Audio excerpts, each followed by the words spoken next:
Welcome to academy. जी student, जब भी आप इंटरनेट पे डेटा ट्रांसमिट या रिसीव करते हो ना, बेसिकली आप दो टाइप के डेटा से हैंडल करते हो। एक डेटा कहलाता है एरर सेंसिटिव डेटा और एक कहलाता है time sensitive data. Error sensitive data की एग्जांपल ये है कि आप कोई फाइल डाउनलोड कर रहे हो और उस पर टाइम लिखा हुआ आ रहा है 1 मिनट के अंदर ये फाइल डाउनलोड हो जाएगी, एक्सपेक्टेड टाइम आता है।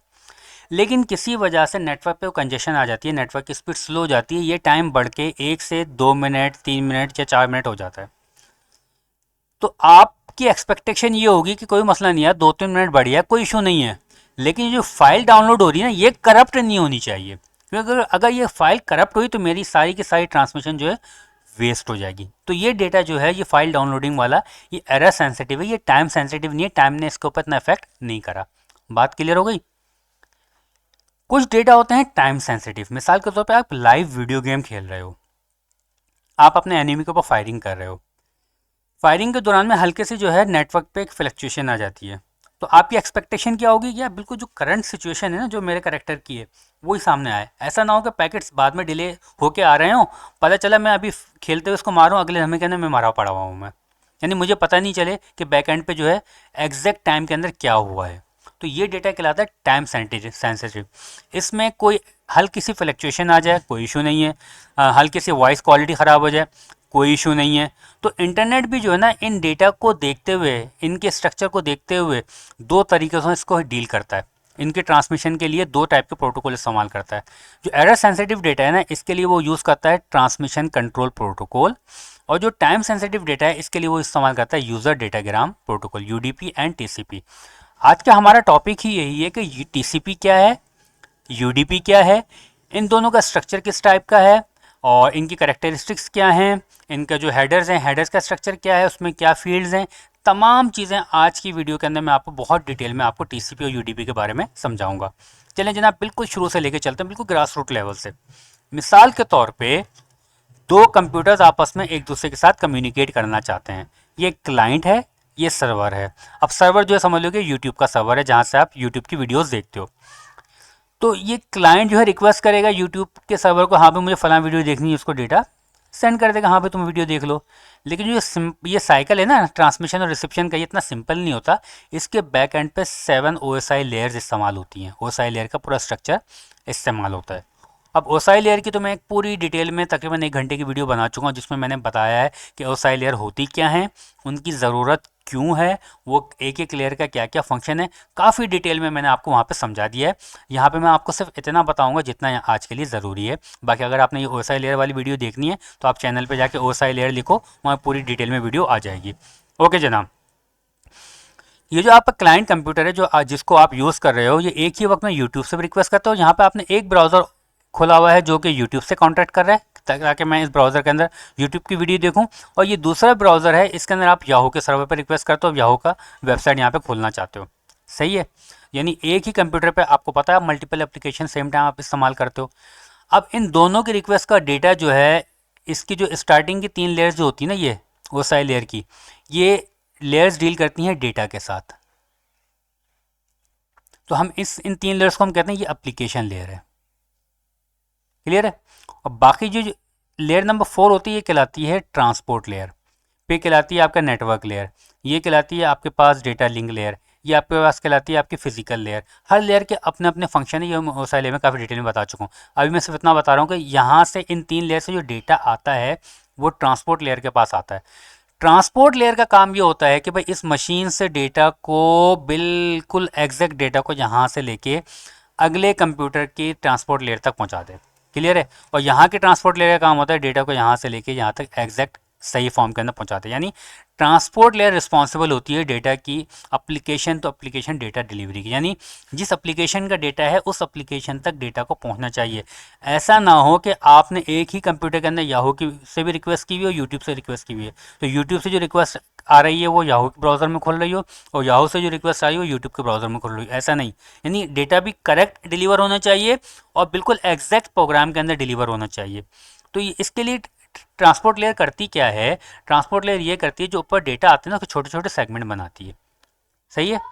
हर सेगमेंट के ऊपर नंबर लगाती है, packet number 1, packet number 2, packet number 3। सही। और इसमें पोर्ट नंबर भी असाइन करती है। पोर्ट नंबर क्या होती है, जितनी भी आप एप्लीकेशन अपने कंप्यूटर पे खोलते हो ना, हर एप्लीकेशन के अगेंस्ट में एक पोर्ट नंबर होता है, वो उसके डेटा पैकेट के साथ लगता है ताकि पता चले कि ये डेटा पैकेट कौन सी एप्लीकेशन का है। ये लगाना भी आपके ट्रांसपोर्ट लेयर की रिस्पॉन्सिबिलिटी है। तो ट्रांसपोर्ट लेयर जो है, इसी पे दो प्रोटोकॉल होते हैं जो कि कहलाते हैं टीसीपी और यूडीपी, क्योंकि इस ट्रांसपोर्ट लेयर का काम होता है कि एप्लीकेशन तो एप्लीकेशन डिलीवरी यानी डेटा की एग्जैक्ट डिलीवरी करवाना, ये ट्रांसपोर्ट लेयर का काम है। तो यहीं पे ये दोनों प्रोटोकॉल होते हैं, टीसीपी और यूडीपी। अब टीसीपी और यूडीपी ये कब इस्तेमाल करती है? ट्रांसपोर्ट लेयर ये देखती है कि भाई अगर तो टाइम सेंसिटिव डेटा है तो वहाँ पर मैं टीसीपी प्रोटोकॉल इस्तेमाल करूँगी, और अगर ये सॉरी अगर एरर सेंसिटिव डेटा है तो मैं टीसीपी के लिए प्रोटोकॉल इस्तेमाल करूंगी, और अगर टाइम सेंसिटिव डेटा है तो मैं यूडीपी को इस्तेमाल करूंगी। किस तरह करती है ये मैं अभी आपको थोड़ा समझाता हूँ कि टीसीपी और यूडीपी बेसिकली होता क्या है। देखो, टीसीपी जो है ट्रांसमिशन कंट्रोल प्रोटोकॉल है। अगर तो ट्रांसपोर्ट लेयर ये इस्तेमाल करती है ना, तो कब इस्तेमाल करेगी? जब एरर सेंसिटिव डेटा होगा, यानी ऐसा डेटा जिसमें एरर नहीं आना चाहिए, तो इसको हैंडल करने के लिए वो टीसीपी इस्तेमाल करेगी। अब टीसीपी के काम करने का तरीकाकार ये है कि टीसीपी करता है पहले 3 way hand shaking. 3 way hand shaking क्या होती है? मिसाल के तौर पर ये कंप्यूटर जब इससे बात करना चाहता है या यूट्यूब के सर्वर के साथ, ये पहले सिंक्रोनाइजेशन की रिक्वेस्ट भेजता है कि सिंक करना चाहता है कि भाई देखो, इसको बताता है कि यार देखो मैं हाय आई वांट टू टॉक, मैं तुमसे बात करना चाहता हूँ, सही है। तो भी यूट्यूब का सर्वर इसको ट्रांसमिशन कंट्रोल प्रोटोकॉल के तहत रिप्लाई करता है, sync okay, receiver says I heard and I am ready, okay मैंने तुम्हारी बात सुन ली है, ओके और मैं रेडी हूँ, मैं तुम्हारे साथ बात कर सकता हूँ, ओके कोई इशू नहीं है।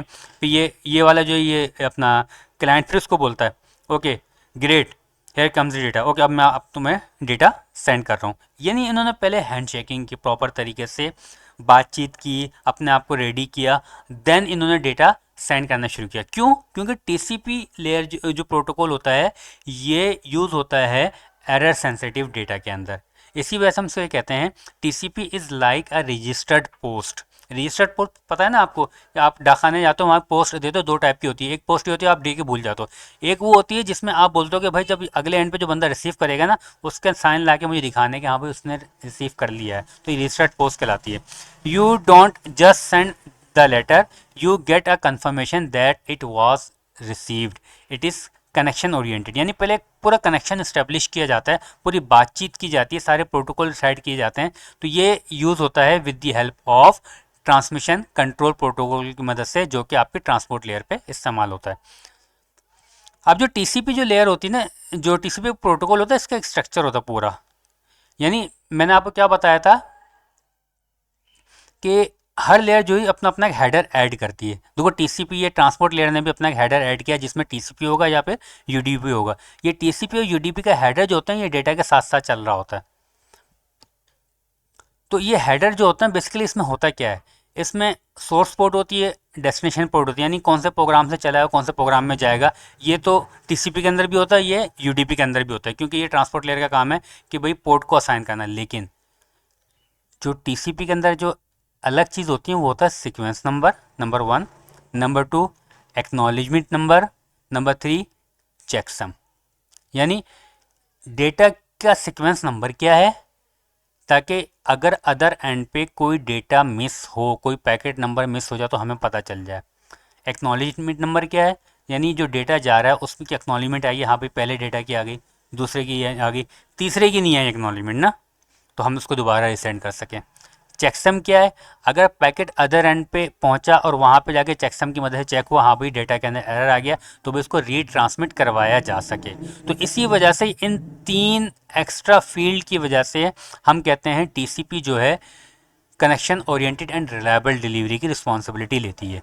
यानी ये सीक्वेंसिंग करती है, सीक्वेंस डेटा को सीक्वेंस नंबर असाइन करती है, एरर चेकिंग करती है, फ्लो कंट्रोल करती है। फ्लो कंट्रोल क्या होता है? फ्लो कंट्रोल ये कर होता है भाई जब आप यहाँ से पैकेट दूसरे कंप्यूटर को भेज रहे हो तो आपको पता होना चाहिए कि अगला कंप्यूटर कितना डेटा एक वक्त में रिसीव कर सकता है। ऐसा ना हो कि आप उसको ज़्यादा डेटा भेजो वो रिसीव ही ना कर सके, वहाँ पे आकर डेटा आपका वेस्ट हो जाए। तो ये डेटा को अगले जो आपका रिसीवर है ना उसकी जो सलाहियत होती है, उसकी जो कैपेबिलिटी होती है उसके लिहाज से डेटा को सेंड करती है। अगर उसकी वो ज़्यादा रिसीव कर सकता है डेटा ज़्यादा सेंड करती है, कम रिसीव कर सकते हो डेटा को कम सेंड करती है, ताकि डेटा का लॉस ना हो।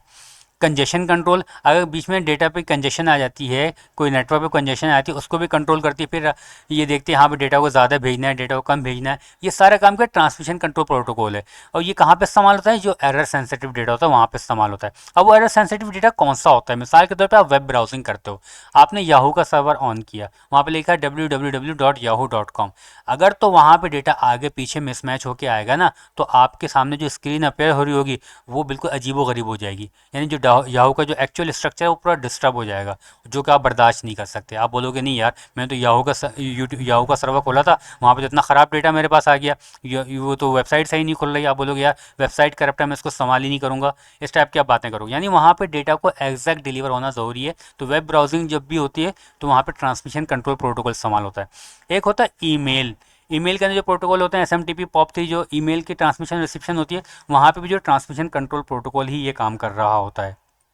क्यों? क्योंकि ईमेल जो होती है उसमें आपका टेक्स्ट मैसेज होता है, उसमें डेटा का अगर लॉस हो जाए तो आपका टेक्स्ट मैसेज आपका चेंज हो सकता है, आपका टेक्स्ट मैसेज करप्ट हो सकता है। तो वहाँ पे भी ट्रांसमिशन कंट्रोल प्रोटोकॉल इस्तेमाल होता है। एक होता है फाइल ट्रांसफ़र के काम के अंदर, अगर आप कोई फाइल डाउनलोडिंग करो या अपलोडिंग करो, वहाँ पे भी ट्रांसमिशन कंट्रोल प्रोटोकॉल इस्तेमाल होता है, ताकि वहाँ पे कोई एरर आने को चांस ना रहे। एक होते हैं बैंकिंग एप्लीकेशन होती हैं, सेंसिटिव एप्लीकेशन होती हैं, जहाँ पे आपकी ट्रांजेक्शन हो रही होती है, आपके मनी मैटर्स यहाँ पे आ जाते हैं, तो यहाँ पे भी आपका डेटा सिक्योर होना चाहिए। यहाँ पे भी आपका ट्रांसमिशन कंट्रोल प्रोटोकॉल इस्तेमाल हो रहा होता है। Even if data is slow it must be correct. यानी ट्रांसमिशन कंट्रोल प्रोटोकॉल क्या कहता है? बेशक डेटा स्लो हो जाए लेकिन ये करेक्ट होना चाहिए। ये स्लो क्यों हो जाए?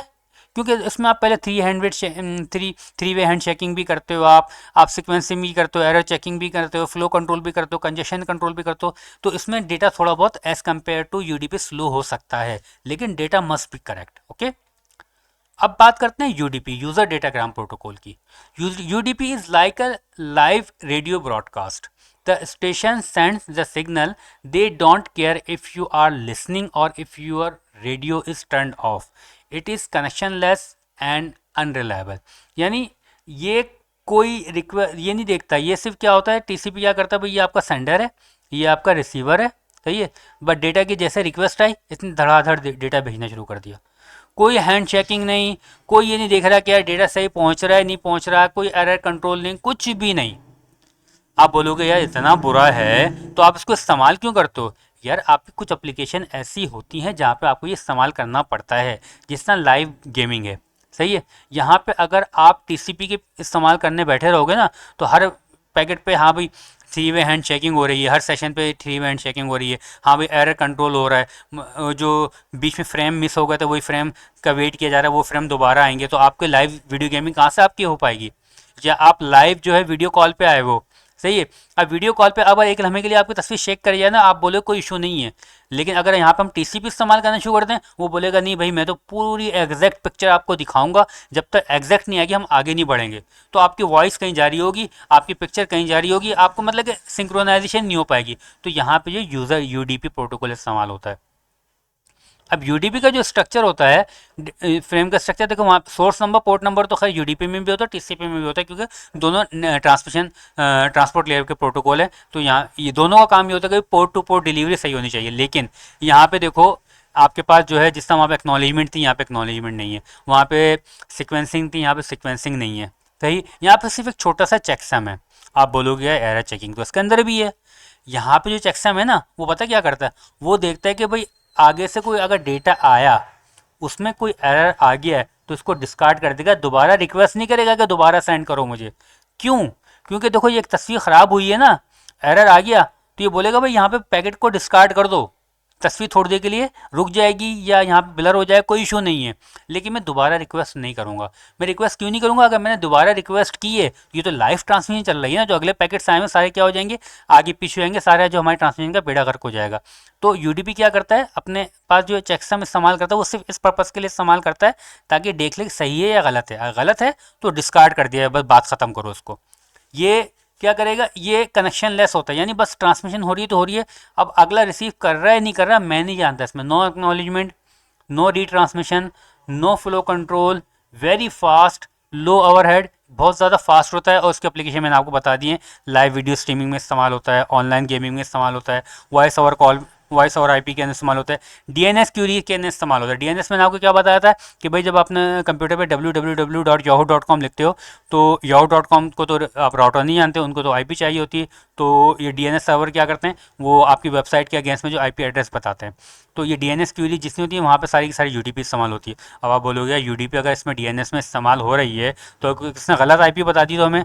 भाई देखो, आप का जो ये डीएनएस होता है ना, इसके अपने अंदर इतनी सलाहियत होती है कि ये अपने एरर को कंट्रोल कर सकता है। तो ये इसी वजह से इसको टीसीपी या यूडीपी की जो एरर चेकिंग की सीक्वेंसिंग की ज़रूरत नहीं होती। ये खुद अपने आप को, इसका अपना स्ट्रक्चर ऐसा है, ये अपने आप को कंट्रोल कर लेता है। क्यों, और अगर आपने इसको टीसीपी पे इस्तेमाल करना शुरू कर दिया ना, तो आपका जो है, जब आप लिखोगे ना www.yahoo.com, खाली आपको ही लिख लो, दुनिया के अंदर हज़ारों लोग जो है डीएनएस पे रिक्वेस्ट कर रहे होंगे yahoo.com की, हज़ारों लोगों को वो आईपी जारी होगी, तो हर कोई अगर 3 वे हैंड चेकिंग करना पड़ गया ना, तो डीएनएस सर्वर हो जाएगा डाउन इस सारे सेटअप के अंदर। सही। तो इसी वजह से डीएनएस के अंदर भी खाली उसकी अपनी टेक्निक इस्तेमाल कर दी जाती है। डीएनएस सर्वर जो है खुद अपनी एरर चेकिंग कर लेता है, उसको जो है टीसीपी की एरर चेकिंग की ज़रूरत नहीं होती, वो यूडीपी भी काम करता है। होपफुली आपको टीसीपी और यूडीपी का फ़र्क समझ में आ गया होगा, इनके जो पैकेट का स्ट्रक्चर समझ में आ गया होगा, इनके काम करने का आपको तरीक़ेकार समझ में आ गया होगा। शुक्रिया।